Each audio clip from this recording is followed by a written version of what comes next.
Let's start.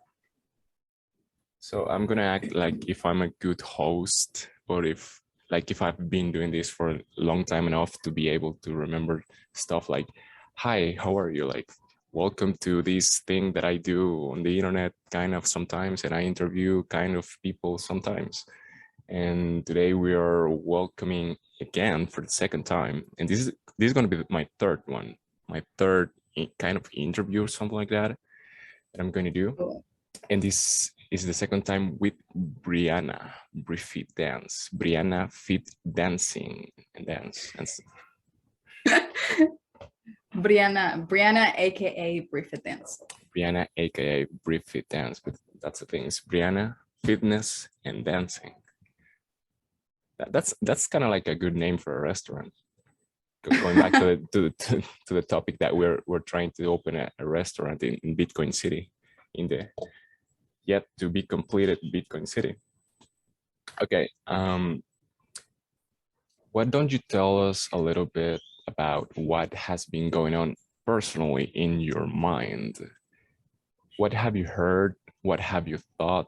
What's in Brianna's mind lately in Bitcoin terms and in adoption terms? And what have you felt about adoption and Bitcoin in the world the last 3 months?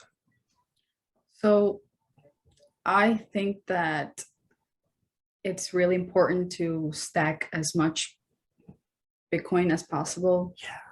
Earn as much Bitcoin as possible. And just hold it. Do not think about the price. I know it is volatile. I know it's upsetting sometimes, but you can do it. You have a strong hand, and we got diamond hands, and we can do it.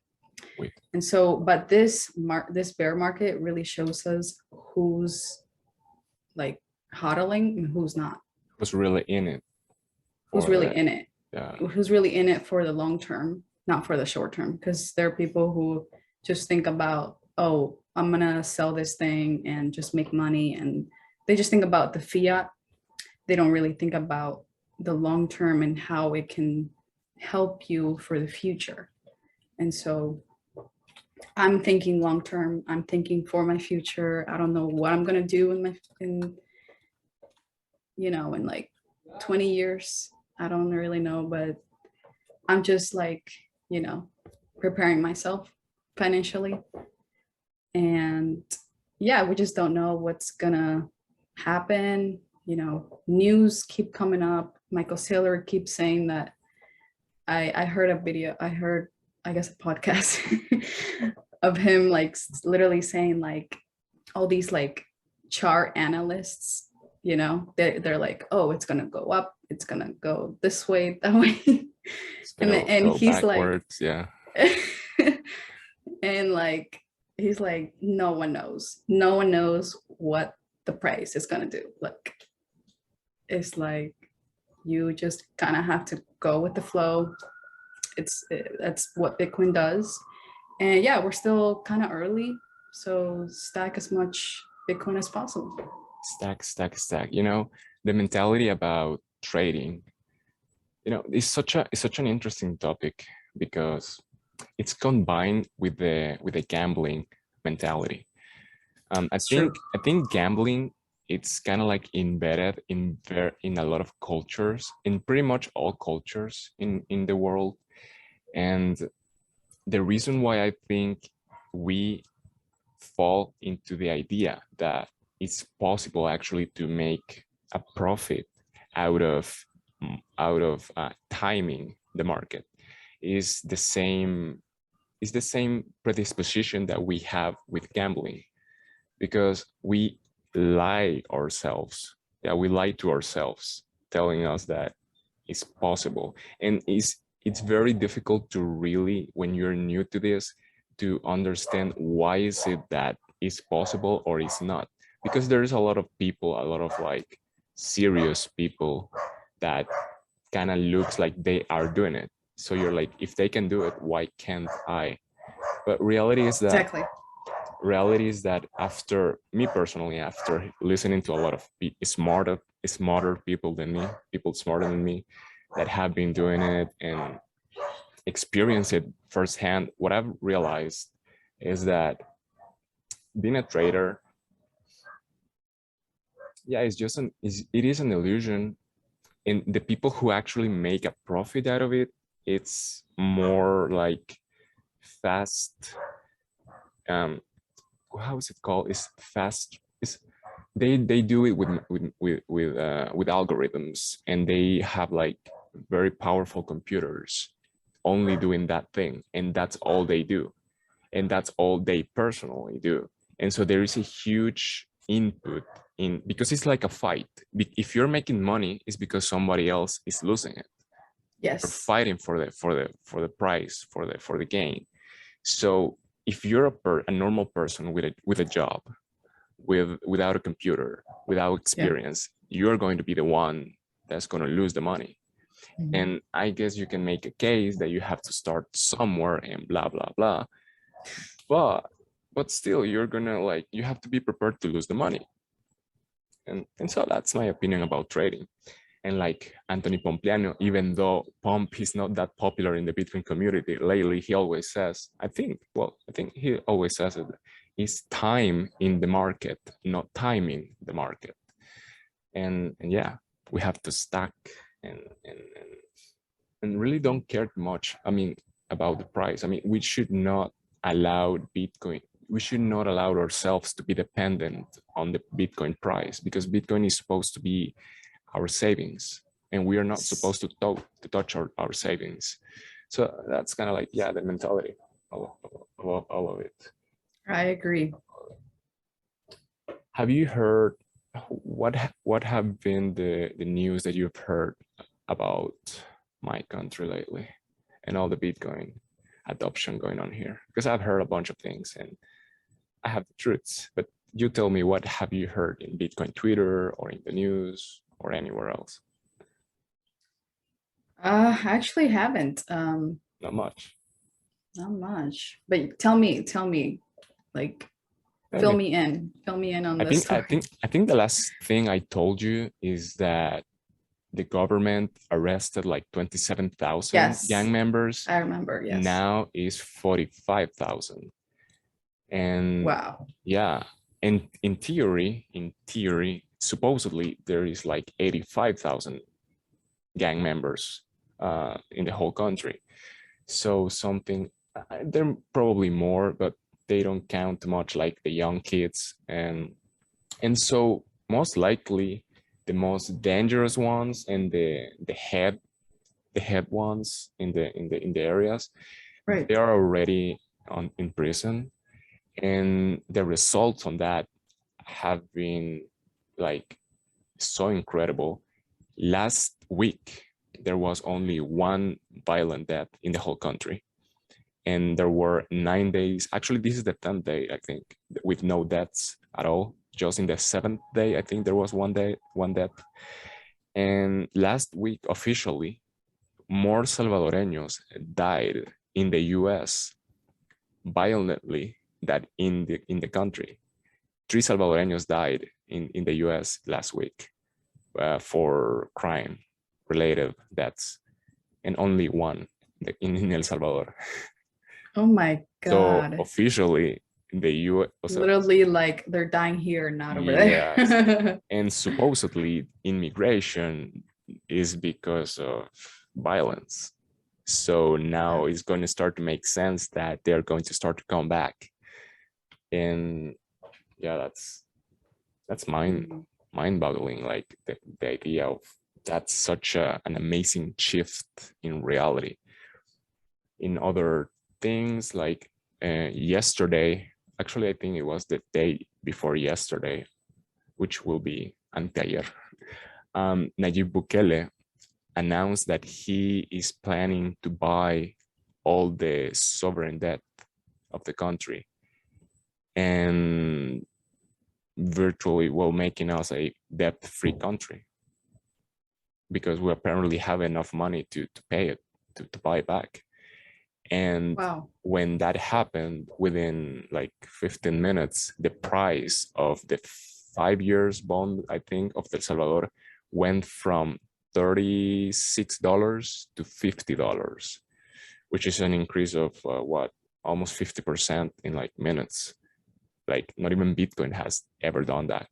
And it just went like this, like that, not even like this. It was just like vertical. And that's something kind of crazy that's been going on. There's been a lot of things going on lately. And so that's like kind of like the main things. And yeah, a bunch of like little projects. Now I am a part of the first batch of Bitcoin developers in the country. I met Jimmy Song, I met Stacey Herbert, Max Kaiser. Now I met them at the Bitcoin conference. Yeah, you really told cool me. People.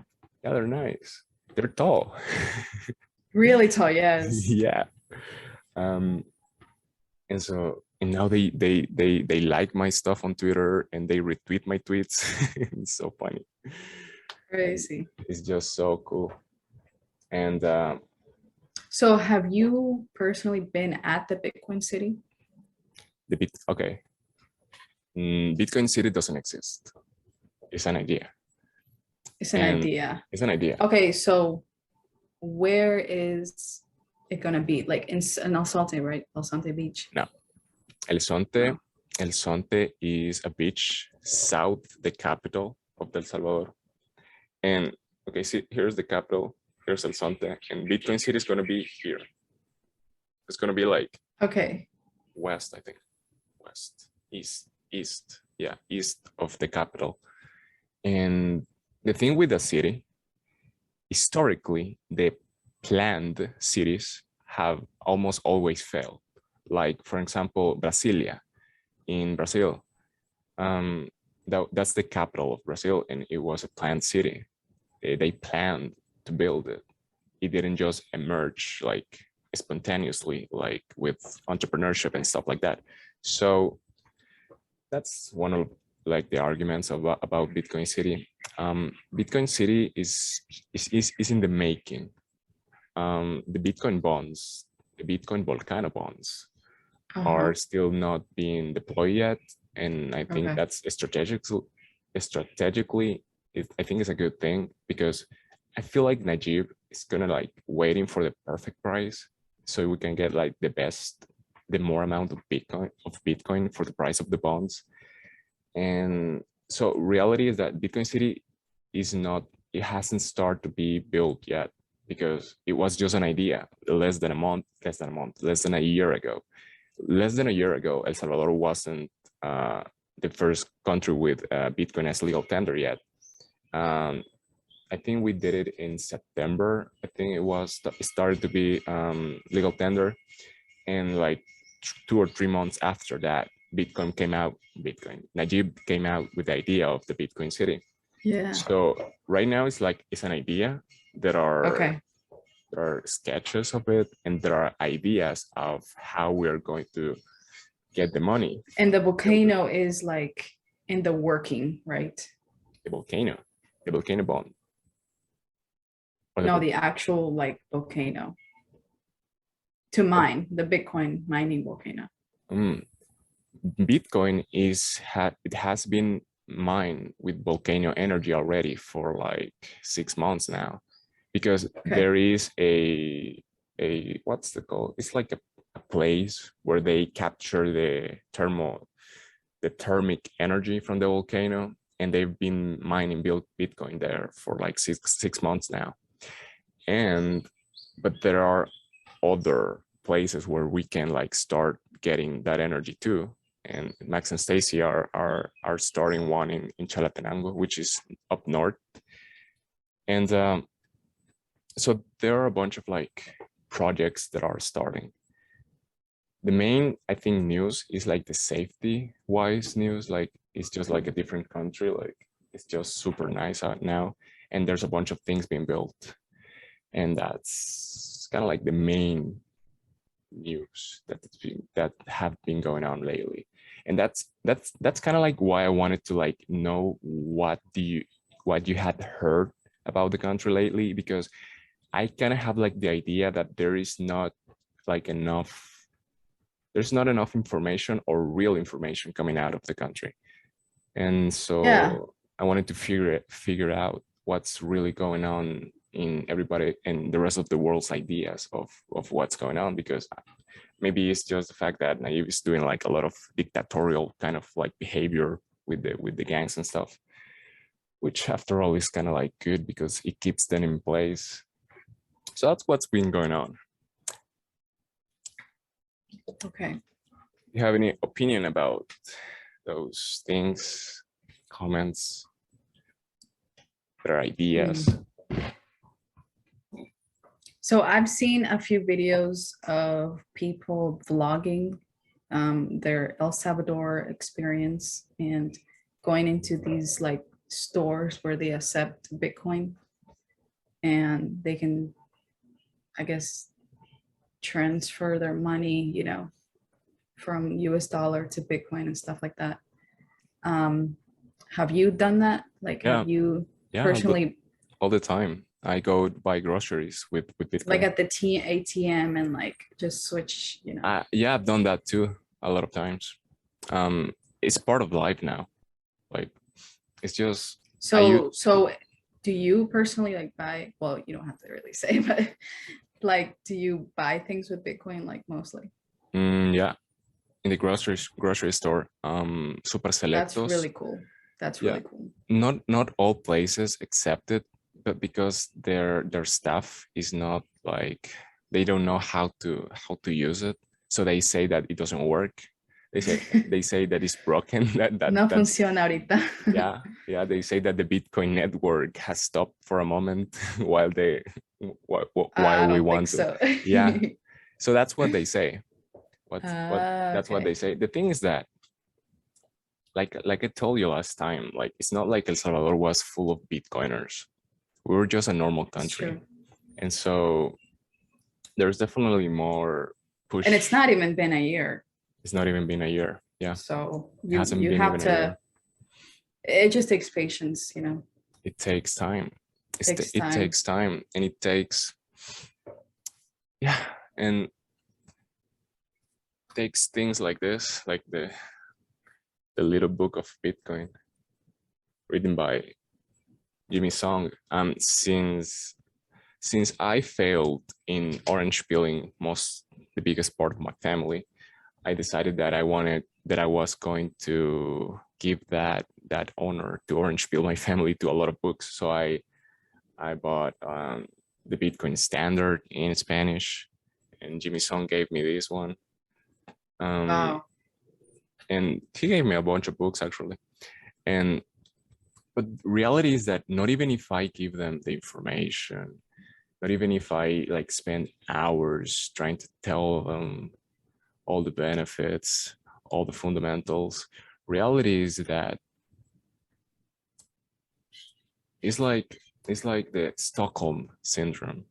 It's all they know, and they don't feel that comfortable realizing that there is this huge fight going on right now for the control of our lives, which the Federal Reserve has over us, because they control the money, and they don't even want to start to understand what that means, because I mean, we're really fucked up as humanity, and so it's difficult. So it's going to take like a lot of pain, I guess, for each individual to really accept the fact that they need to relearn everything that they thought it was real, and everything that they thought it was the law, or they thought it was the good Because in thing to do. school, you know, the government is so nice, you know, in school, you know, they teach us, oh, the government does this, you gotta, you know, abide by the law, gotta do this, gotta do that, this is the wrong, this is the right, this is what you need to do, you know, all the morals, you know. Yeah. And it's like, now it's like, oh, but they do this wrong, but why do they do that, and why can't we do this, you know what I'm thinking? So yeah, it's like like mind blowing. I just saw a meme from Bernie Sanders that says, never let somebody who has never done anything tell you how to do something. And Mhm.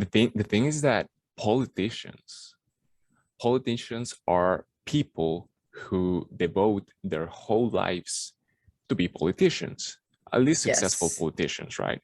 Because you have to really invest your whole life to be successful in something. So if you really analyze what the life of a politician is acting. All they have to do is they have to act a persona. They have to act with the Even though they values, feel in their heart even though that this they is might not wrong. agree with it. They might not Yeah. agree with it because if they don't act when they are like nobody, they are not going to get included in the group, in Right. the political party. So they have to agree fully and be fully. Um, they have to be all They in the gotta be in political the party. business. So they learn very early on to Yeah, start acting. So when they get to it's power, true. they are all that's all they know is acting, is go with with the agenda of the party. So maybe not all politicians are evil lizards, maybe, but the ones that they might not be evil lizards are puppets. They indulge that behavior. They just promote it because that's Right. all they know. And so and then politicians come to people who have to work, who have to actually build stuff. They come and they tell them, you should not do that way because my ideology says that that's going to leave a big carbon print, and fossil fuels are bad, and if and we have to care about animals. And so they come to the people who actually are useful, like uh, farmers or builders or people who has something to do, who actually create something, and they dedocratically, I don't know, that's not a word in English, it's in Spanish. Dedo, wait a second. What is the word again? Dedocrático. Dedocrático means that you just do something because you said so. Like it's supposed to be like that just because. Authoritarianistically. Authoritarian. In an authoritarian way, they just come and say, Yes. you're Yes. not going, I'm going to stop you from doing that you have been done, that you've been doing just because my ideology tells me to.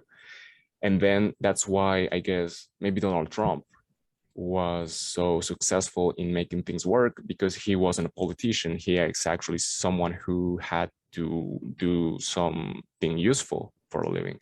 And the same with Nayib Bukele, he was an entrepreneur a little bit. He was a empresario. So Yes.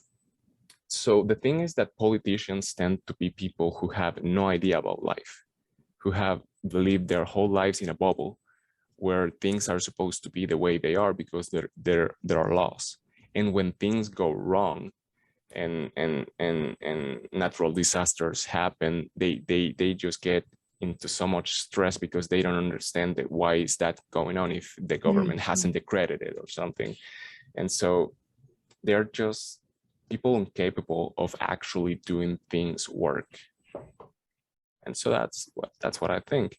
And when you create a system of education, especially based on the obedience to that kind of people, you end up with societies like the societies that we live in, where people don't want to realize reality. Don't they are just way too afraid to realize that they are being slaves.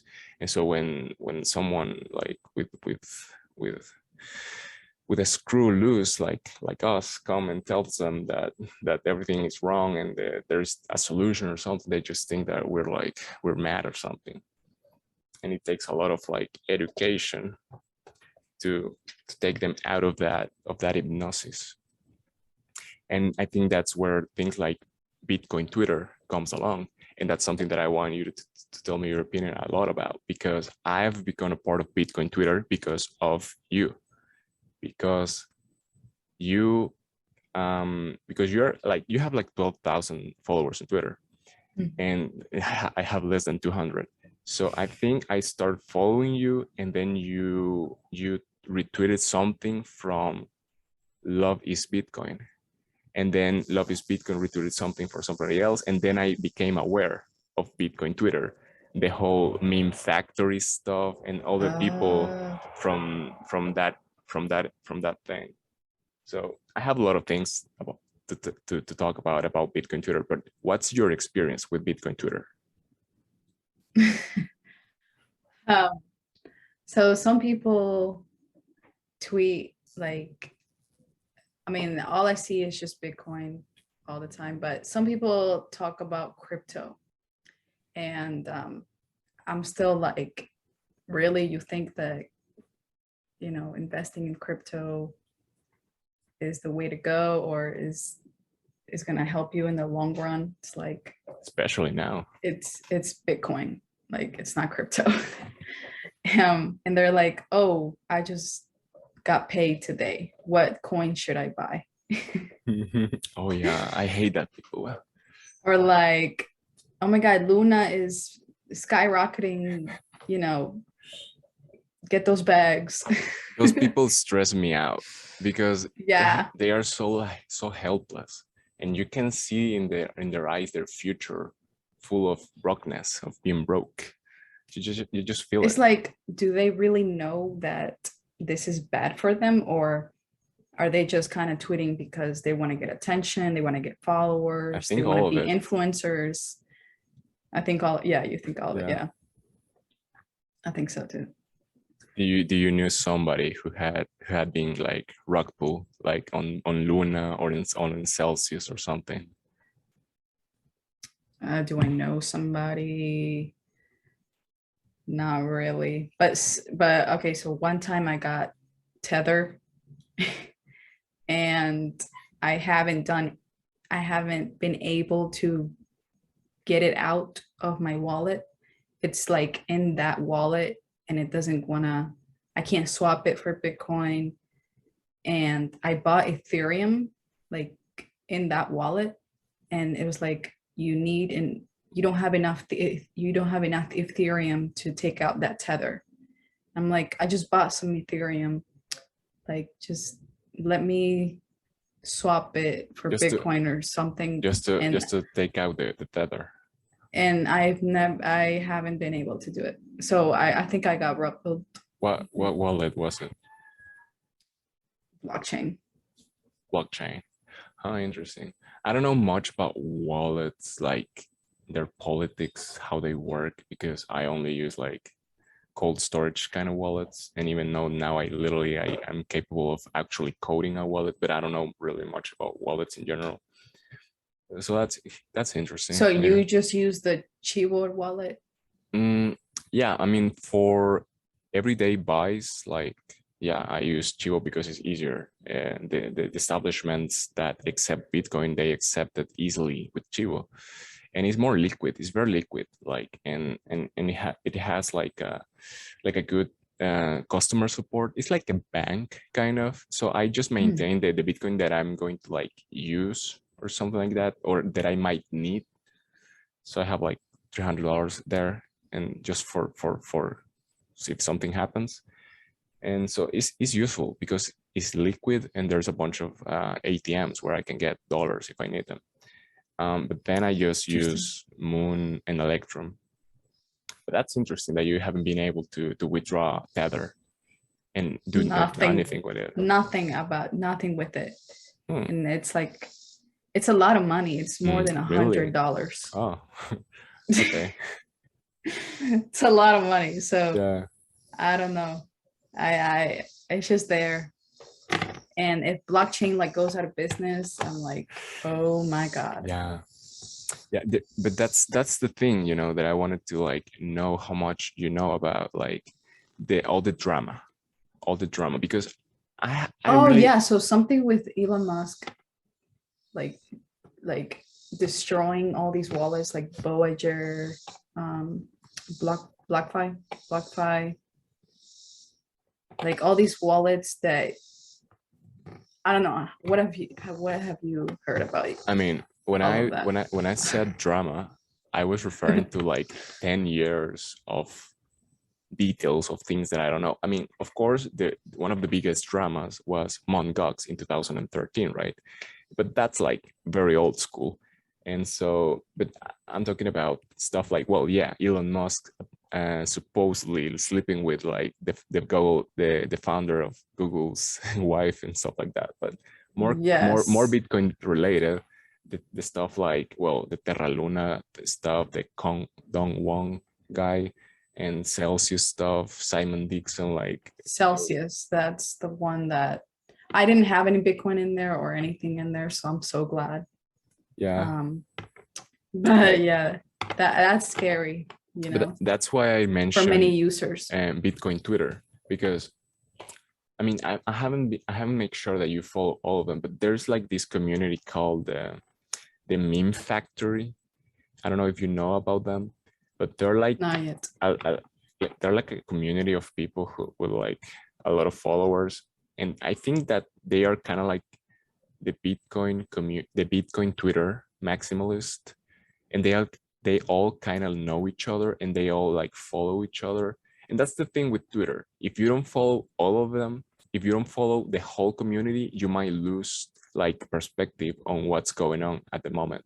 And so that's why I started like following a lot of people, because that was my path. Like I followed you, and then you retweeted something from a page called Love is Bitcoin, and then that page tweeted a bunch of things from Ghost of Becca. Okay. I don't know if you know her.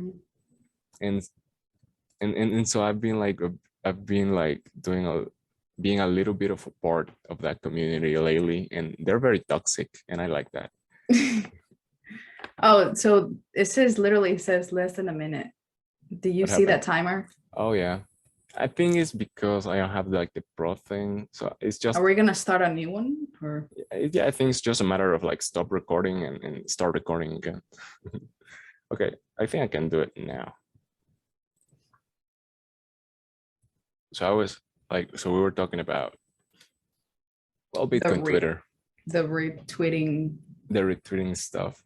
The thing is that it's been funny for me because I mean, like, I'm kind of new to Twitter, so I didn't know all these people, but I just like started talking shit about a lot of stuff, and so I didn't get in trouble with any of them, but what just a lot of funny things, and I wanted to know if like you knew them or something, or if you were part of them or something. I don't know. But that's the thing about the Meme Factory. They're very toxic, and I like that. And they might watch this too, like, because a lot of them follow me now. Have you I haven't told you about the details about me meeting like Max and Stacy and Jimmy Song, right? Not really. So the thing is that Stacy, like 3 months ago or 4 months ago, something like that, she kind of like realized that to promote adoption and creation of new enterprises, companies, Bitcoin startups here in the country, you needed developers. And the thing is that, as I told you, El Salvador wasn't a particularly Bitcoiner kind of place. I mean, we're just a normal country, so there were very few Bitcoiners, if not just me, maybe for a long time actually.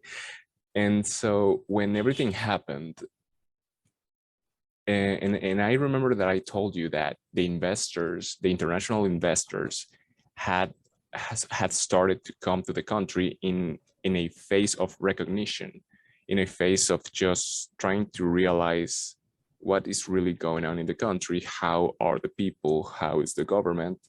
But what they found, I think, is that there were not that many locals actually very interested in Bitcoin itself.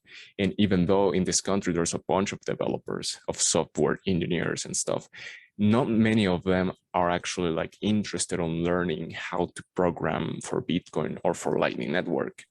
So I think that was like the thing that made Stacy especially realize that she needed to promote the education in that aspect of the technical education. So she started like there was like kind of like a contest, I guess. There was a test, a mathematical test, and you needed to solve it in Python, which is a programming language, to get into the Jimmy Song seminar. And I passed. Wow. Apparently, and I really tried really hard and I passed in like the third try or something like that. Oh my gosh. And I had a lot of expectations about a lot of things, but I never expected to be only 7 Salvadoreños showed up. I mean, only 7 Salvadoreños passed the test, and then only 5 showed up, counting me. One of them didn't show up, and the other one was online. So overall, 6 Salvadoreños in theory took the seminar. And obviously I'm like very pumped up. I'm very like positive of the fact that they are now mentioning me as part of the Genesis block of Salvadoreño developers. That's cool, and all of that, and the fact that I met them, and a bunch of things that I probably shouldn't be totally necessarily talking about because they might be private about the development of the country and stuff. But reality is that now I just feel so much a part of the whole thing. I feel like I'm a part of the party now. And the thing is that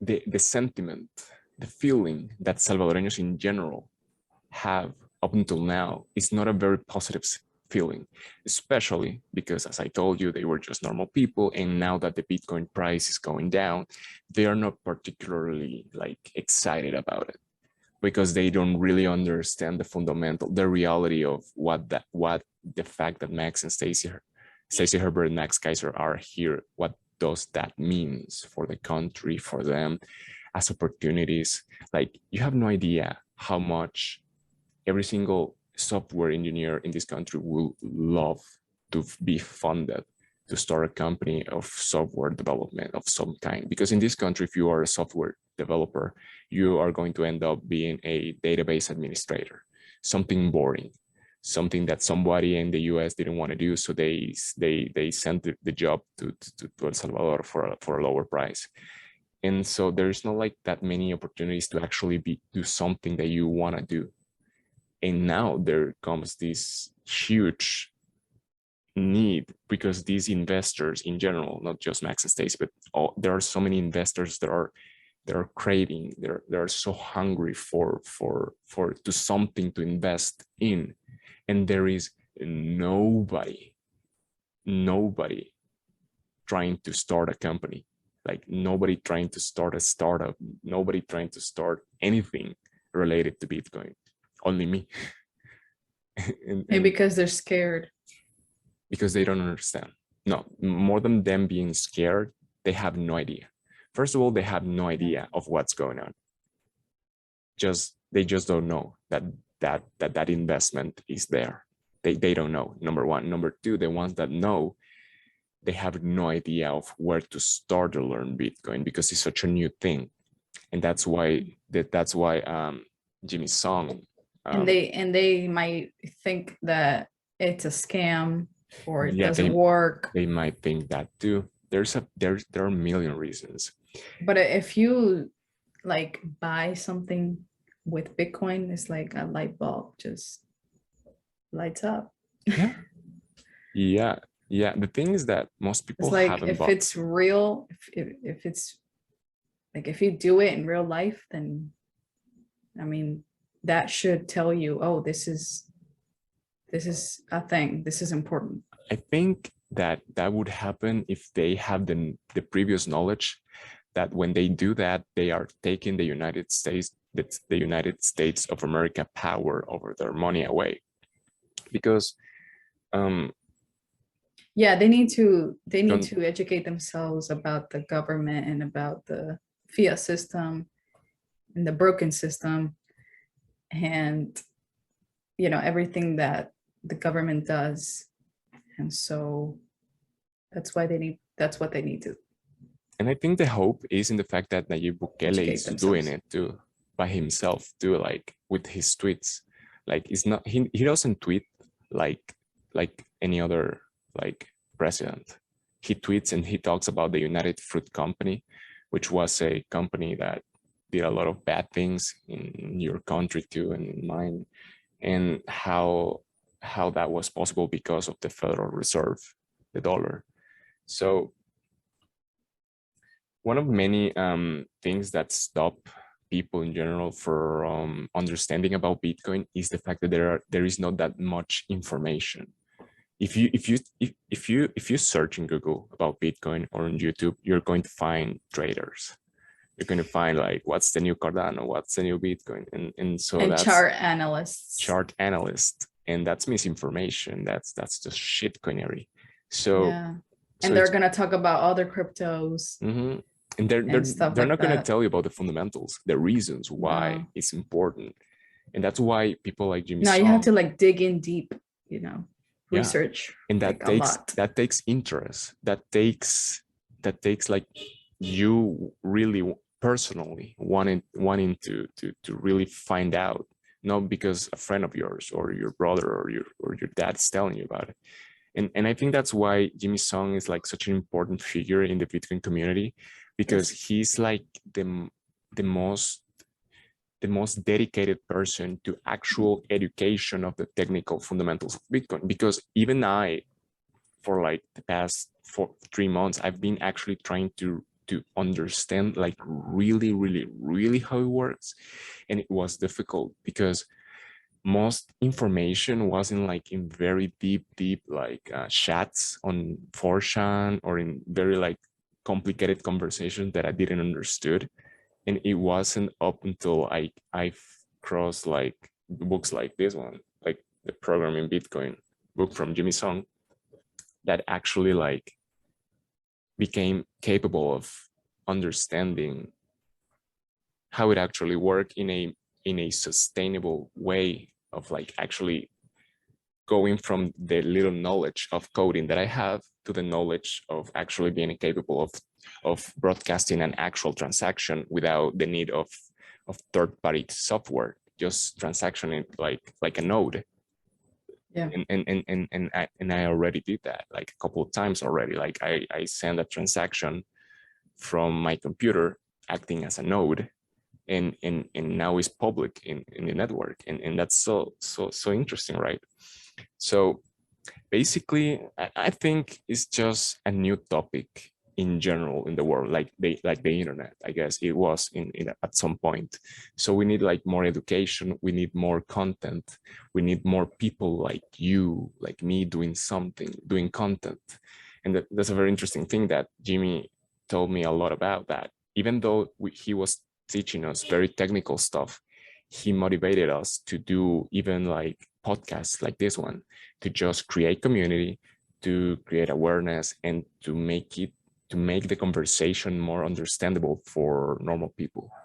That this doesn't have to be something technical, something that just coders have to understand. And so I think that's very important. And that's why people like you are very important with the things that you do, even though have very little to do with the technicals or the economical fundamentals of the actual coin. You are creating content. You are making Bitcoin something digestible for everybody, because everybody can watch the Bull Bull Bull song, and everybody can be like, oh, who's Michael Saylor, and all of those things. So I think that's And important. he's very real about it. Mhm. He really like does not like talking about other cryptos, and he's just a, you know, Bitcoin. You know, Bitcoin, Bitcoin, Bitcoin. this is what it does. And he really like educates people too, you know. And sometimes I can't understand some things because he's very smart. He's like a genius and stuff like that. So but yeah, like it's amazing like how these people, Jimmy Song, Max Kaiser, they all have contributed, and yeah, And I think that Max Kaiser is it like helps us. a very good like entry point for understanding these things, because when I started like listening to Max Kaiser, I didn't understand like much of the stuff that he was talking about, because it was like economical, technical stuff. But I was Yeah. attracted to the fact that he was screaming and fighting people and throwing people out of windows. I don't know if you have seen those episodes of the Kaiser Report. Sometimes he's fighting bankers, and some other times makes somebody jump out of the window, like simulating a banker's killing himself because he lost everything in the Wall Street or something like that. Oh my It's super God. funny. And sometimes he just screams and he just I chants know at, about the screaming. I know about the screaming yeah, and because he screamed at Peter Schiff bitter shift. about the gold. He was like, "You've got a You have a boner for gold. boner for gold," and it's like the people were just laughing. I could hear the laugh and like in the Where audience. you were there. You were No, there or you heard? I wasn't there. Okay. Yeah, I was because probably very, very young to go. that was a long time ago, I think, like 5 years ago when that would happen. Yeah, you're 22 now, right? 22. Oh yeah. Okay. So I think, yeah, I mean, I think, and that's what I also brought up, the Meme Factory, which is a community of Bitcoiners. I think they're European actually, and they talk in English. And but they're like, they make Yeah. podcasts and they create memes, and they just talk about Bitcoin in general. Like there's this girl who's like obsessed with Michael Saylor, like obsessed, like me, maybe even more than you. So yeah, that's funny. And they make memes about that. And the thing is that they create the community, they create the visual thing that makes, I guess, normal people be attracted to the topic, and they get curious about it. So I think that all the people in the community is very important at this moment, at every level, at every kind of thing that we create, that any kind of content that we create. And I also think that is a very smart thing to be a part of the community, because you can start creating connections, making lifelong friends, and it's just such a good thing to know people from all places. I'm going to tell you a story. Like, can I tell this story? I'm not going to say names. I'm not going to name people. Yeah. Maybe just say A, B, or like. Yeah, and let's hope that maybe he doesn't get mad because I'm talking about this. It's just, I don't know. Sometimes I don't know if like I can disclose certain things. The thing is that one of the attendees to the seminar, to the Jimison seminar, Mhm. we were all Salvadoreños except for two of them, a couple. Now, they have, as I understood, because we talked about it after the seminar, as I understood, they have like very highly paid jobs in Silicon Valley. Like they get paid very well, and they're engineers, both of them. Mm. They're very young. I think they're 30, and they're super nice. And the thing is that right after the seminar, we went to eat to a bar close where we had the seminar, and we had a lot of pretty long conversation about life and about El Salvador and about things in general.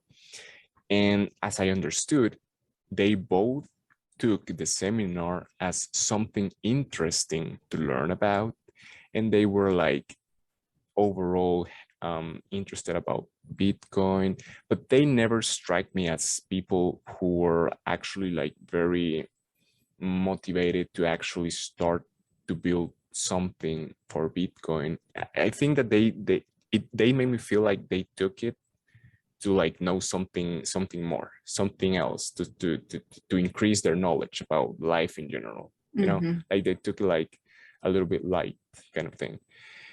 But then that was So you actually heard them talk? how.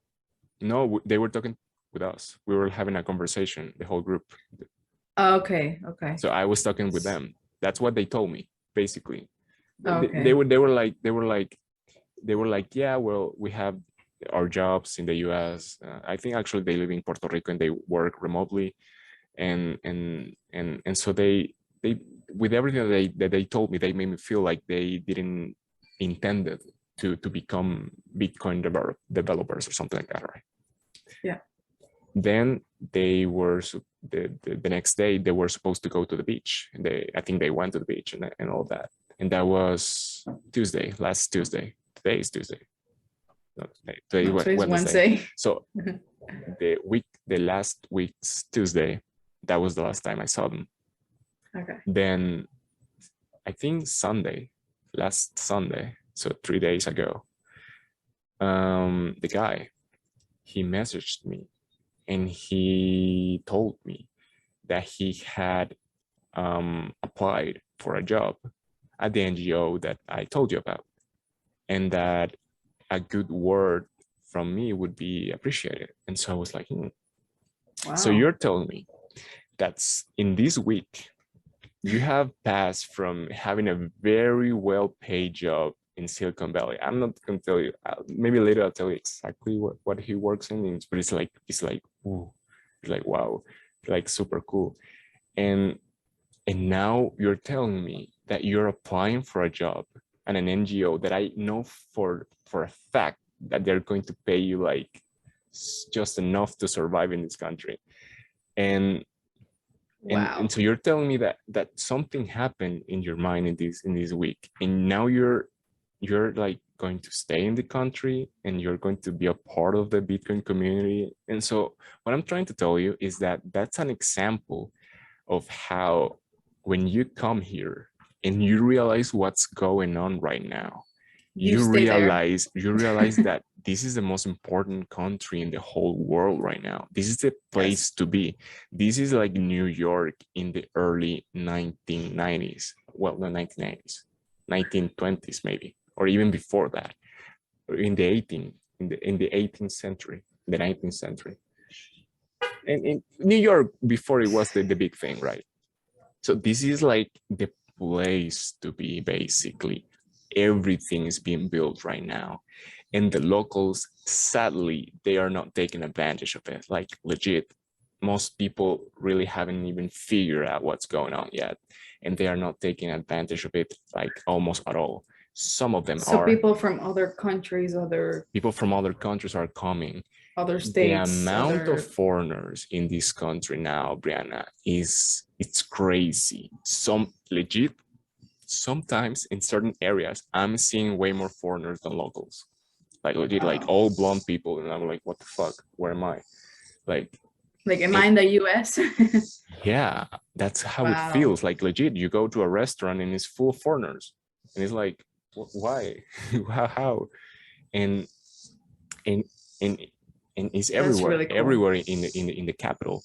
And so that just shows that smart people are figuring out that this is the place to be. This is the next big city where you need to be if you want to like become like super successful in life, I guess. Like the stories that I've heard about Dubai like 30 years ago, the people that went there to start a company, now they're billionaires and stuff like that. So that's kind of like the idea of what I wanted to like portray and describe. So that's an example. He just decided that he wanted to become to come here, and wow. And he's young, he's smart, definitely, and he decided that in 1 week. And legit, like he came to the seminar the night before. That was his first time in the country. He had not much idea about a lot of things in the country. And after that, like he went to the beach. I don't know what happened there. Maybe he smoked a lot of weed or something.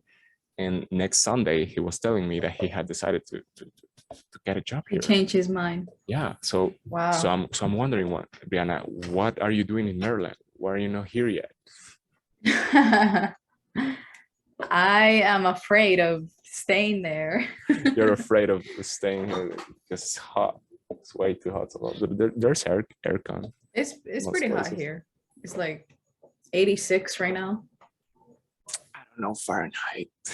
And I should because I'm an engineer. Oh. how would it be in Celsius? I don't know. Like, I just know that. I just know no. the equation, but I cannot do it in my mind right now. Let me see if I can change it.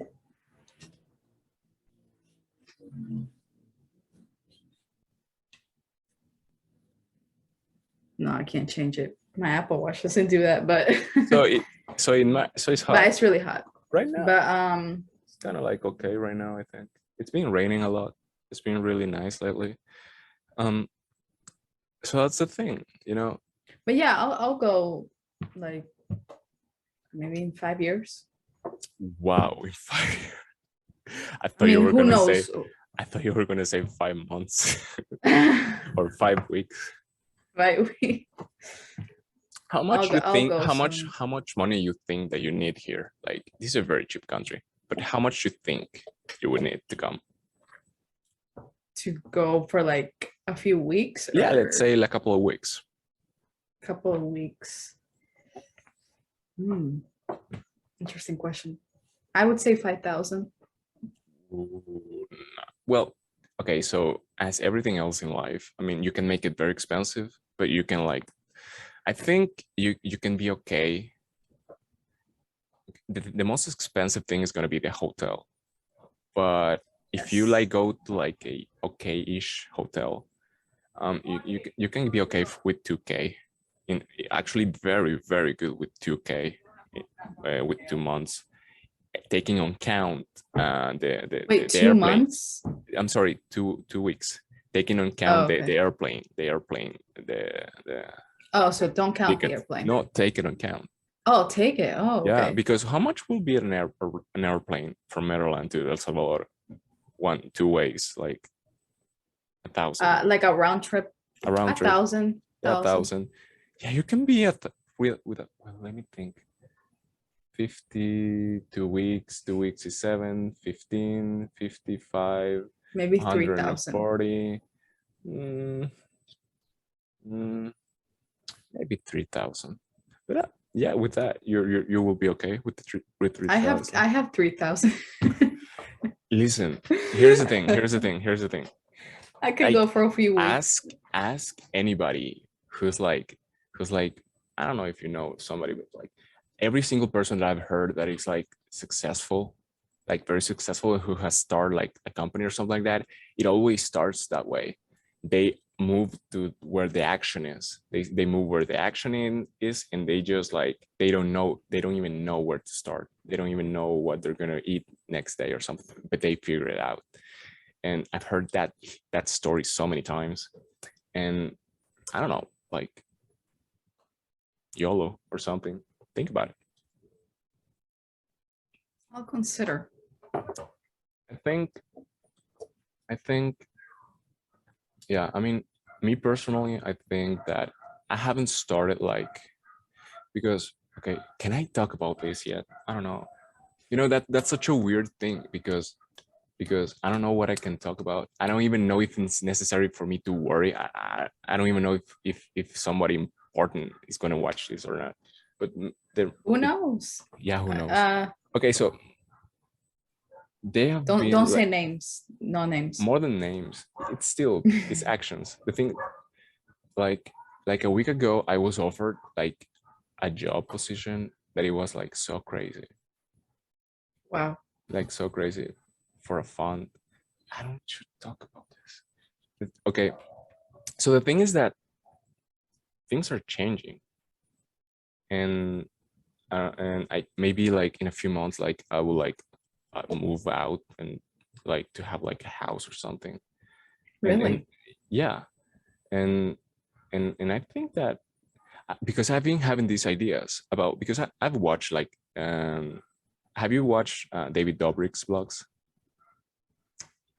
Few. It's been a long time though. Yeah, right. Yeah, but do you remember how they went? Right, he was like recording stupid shit that his friends were doing. Oh my gosh. I've always had the idea of doing something similar for the corporate world in Bitcoin. I wanna be that stupid guy with a camera, being a part of the corporate world of Bitcoin and recording all the important people and doing stupid shit and that's what people like. yeah, and creating like the interest of that. Yeah, And the thing is that I am already in Los Angeles. I'm already in Hollywood. This is the Hollywood for Bitcoin right now. And I'm there you already, go. yeah. And Yeah, so I'm already doing you've those got things. the And you're in the place. You just have I'm in to. the middle of everything. I'm in the middle of everything. And the thing is Yeah, that I'm starting to be like somebody who's like, who should resemble some kind of like responsibility. So I should look like a founder, a founder. You know what a founder is? Like someone who starts companies. yes. So I, but then I think about people like Justin Kang, who founded Twitch. And the thing with Twitch is that Twitch is about recording yourself. So he has it like very easily. He started Twitch recording himself his whole life. He used to IRL the whole day, all the time, and that's how Twitch started. So I've been thinking about the possibility of doing that for Bitcoin here in the country. And let me tell you, Bitcoiners go hard partying, like they go crazy. Like they can give a speech in the morning, and by night they're just wasted, and they're just talking about the most irrational thing that is just so funny. And in this country is so it will be so funny in this country because there's so much freedom. We don't have to worry about the police getting mad about anything really. And I don't know, I just think that it could be a good idea. So I have the idea of maybe when I have like my whole thing figure out, because right now I'm just starting to figure it out, maybe to invite um, people from Bitcoin Twitter to come to the country and hosting them, and tell them to just like, I don't know, go nuts and and record the whole thing, and to start like a blog, and to create more engagement in the community, I guess. So that's kind of like my idea in certain ways. That's If why. it does happen, I want to be in the blog. Okay, okay, and yeah, okay. Count me in. Okay, so and so that's why I wanted to see if you knew the Bitcoin community as much as I've been getting to know them lately, because they're crazy, and I don't know, they're just weird. They're obsessed with Michael Saylor. All the girls are Michael obsessed with Saylor. Michael Saylor. They just like, so, and so they remind me of you a little bit. Yeah, they were at the Bitcoin conference. Like they treated Michael Saylor as a rock star. Like he really was a rock star. Yeah. And like people actually went to the when he was talking on stage, like the whole like what is it called, the whole Crowd, room, the whole the room. whole room was full. Like Mm. we were like, you know, like sardines, you know. And when when like um Speech. other like people were talking, you know, and not Sailor, they would leave. They were like, all right, it's time to go. Yeah, yeah. So And like you could tell, like, okay, Michael Saylor is not here. so I will like to create that here, you know, like that ambience, that environment, and Yeah, because where people are entertained and people are, you yeah, know, like that hype. they want to be there, And you know you know. that that happens naturally when we are in a bull in a bull market. When we're in a bull market, a Yes, bunch of everybody's so happy. everybody's so happy, everybody's creating stuff. There start popping up a lot of influencers, new influencers in this And I stuff. get more donations. Yeah, yeah, right, that's true. So but there is a very interesting concept that I actually got from Bitcoin Twitter, from the meme factory. They started to promote this concept, and it's the concept of when we're in a bear market, we are supposed to build stuff. When there is no hype, the real Bitcoiners, we have to like stay humble and stack sats and build stuff. Build what? Build our platforms like this. Build our connections, build our ideas. In my case, build actual things for Bitcoin and maybe start a company. So I think this is like the maybe the lowest or close to the lowest point of the bear market. So we are like in the perfect moment to start building. And if you and I we're Bitcoin maximalists from heart, that's what we like should focus our minds on, like on build something, on build the thing that we've been doing, and doing it in planning stuff for the future, for when the bull market comes back. We're ready. We are ready to it doesn't like, well, we're ready to take advantage of it. So that's the thing, that's the concept. Yes, we gotta create. Have you thought about, because we have been talking before about a restaurant, and I want to make it, yeah, as an idea. And Do you want to be the owner of that restaurant? I mean, I think if we diversify the ownership, that would be better. Do you want to like run it or something? Because probably I shouldn't like spend my time too much like running, and apparently a restaurant is like the thing that takes the most time out of any entrepreneur. That's true. But I really want to, I think having a restaurant is like the first step into being part of the important people of any city. And we're going to be like the important people of Bitcoin City in 10 years, in 20 years. So we need to start thinking about restaurants and stuff. So I've been seeing a bunch of very insanely good restaurants in this country lately, like insanely good.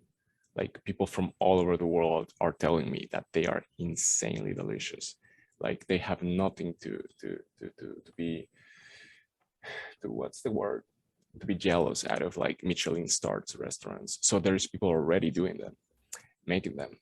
So there's competition and stuff. So what do you think? You have any ideas, hopes, dreams, illusions?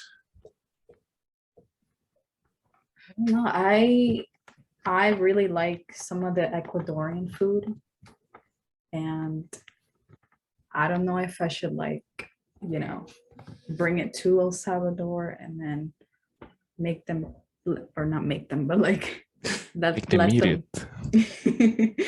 let them like try it and see if they like it, and maybe make an Ecuadorian restaurant there. I think there is an Ecuadorian restaurant. There are a bunch actually. I'm sure there are a few, but there is one that is a high-end Ecuadorian restaurant. I think it's called Inca something. I think so. So there's already one. So the one that I'm thinking about, the food is pan de yuca. Pan de yuca. Yeah, it's like so good. It's like you heat it up, and it's like it's very soft on the inside, and you eat it with like a yogurt, a frozen yogurt. Mm. Mm. And it's the best thing. And pan de yuca will be like bread made of yuca flour. Yes. Ah, I've heard about pan de yuca, but I haven't tried it here. Here, yuca, we use it a lot for chicharrón, for pork. We fry the pork, and we fry the yucas with the pork. And we also make a little bit like mashed potatoes, but with yuca and also with chicharrón. And then we also use the yuca with pepesca, which is salty, dried fishes, little fishes. And we eat it like that. And yeah, and in soup, we eat yuca a lot in soup. But well, that's a good idea for like in general. But I also think that I would like something like a high-end restaurant. Like a luxurious one. Yeah, like one of those concept restaurants where they like give you like a lot of like, there's a bunch of entrance, and they're small, and they're like super delicious, and then you feel like super cool because you have a high-end restaurant, and you're like, hell yeah, and stuff like that. And you can see all the chandeliers. Yeah.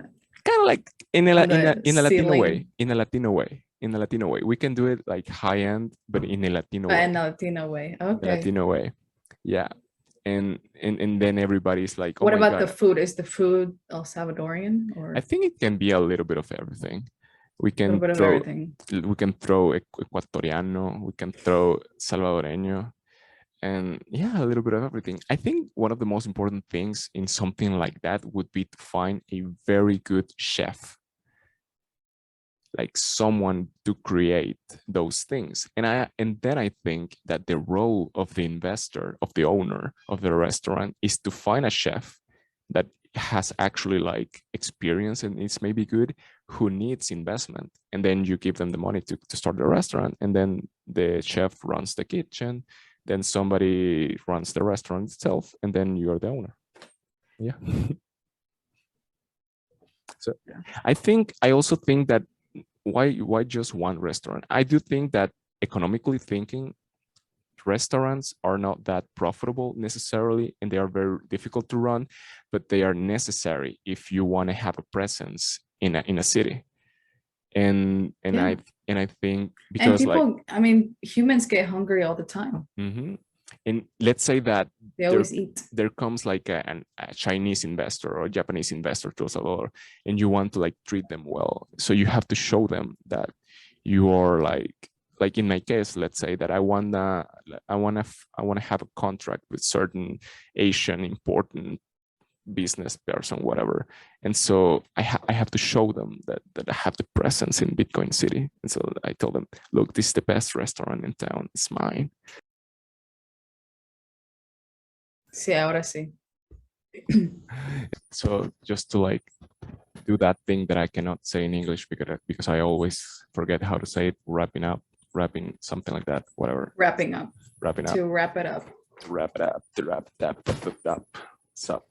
And yeah, so what do you think about the fact that restaurants are necessary for like to have a presence in the city? Because that way you have like some I kind of think power. so. Yeah, I think so. I think it's a really good idea. And especially if it's in the Bitcoin city, and hopefully, the Bitcoin city is an idea right now, but I want it to be real. I want it to be there. And like, I feel like the Bitcoin city is going to have all these like different people are going to have different ideas and different stores, different upbringings, cultures, maybe. Like, I can see like so many different things. Yeah, that's an important thing about Bitcoin City, that I will really, if I ever like get to talk to Naive, I will really, and I think he knows this, but he needs to let the entrepreneurs build the city. And I mean, Yeah. he really needs to like, because the state can only be so involved with the development, because if everything is planned, is against the spirit of Bitcoin, of entrepreneurship, and to let the market do the things. So for example, I had the idea because in the maqueta that they did for the Bitcoin City, they only put one port, a very small port. But I think that we should have like a very big port for for boats and yachts and stuff. That's just my idea. I also think that it might be a very good idea to start in San Salvador, in the capital, the restaurant. And because Bitcoin City is not going to be like fully functional, I think, until like maybe in 5 years or something like that. Like, and so because they have to build all the infrastructure, everything, because it's like there's nothing there yet. So, and I think it's going to be like a good idea to start to practice, more than to practice, to start in San Salvador. So I think in San Salvador we could start there first. And yeah, you have something else that you want to tell to the 50 plus people that are going to watch us right now? Maybe Max and Stacy are watching. Maybe Jimmy's watching. I don't think so. Jimmy's a very busy person. Yes, he's very busy. Yeah, he has like 5 kids, I think. He has told 6. me. Oh, 6, yeah.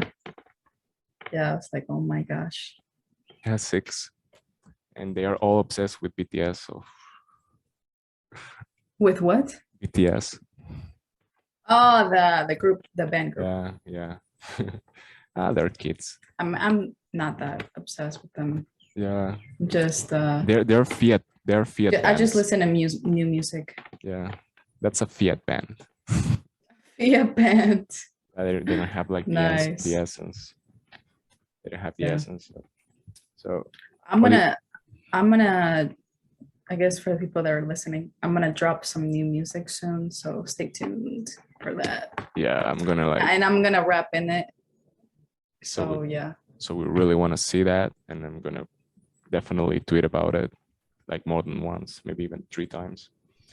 And Thank you. yeah, But yeah, it'll be on my feed yeah, very soon. yeah, cool. And yeah, just stack more Bitcoin. Stack more Bitcoin, stack it all, Stay humble and stack Stay Bitcoin. humble. Stack Stack sats. So thank you, BriFitDance, for this lovely second interview and my third podcast kind of thing that I'm doing that I don't know what it is really, but thank you. You're welcome. Thank you for inviting me.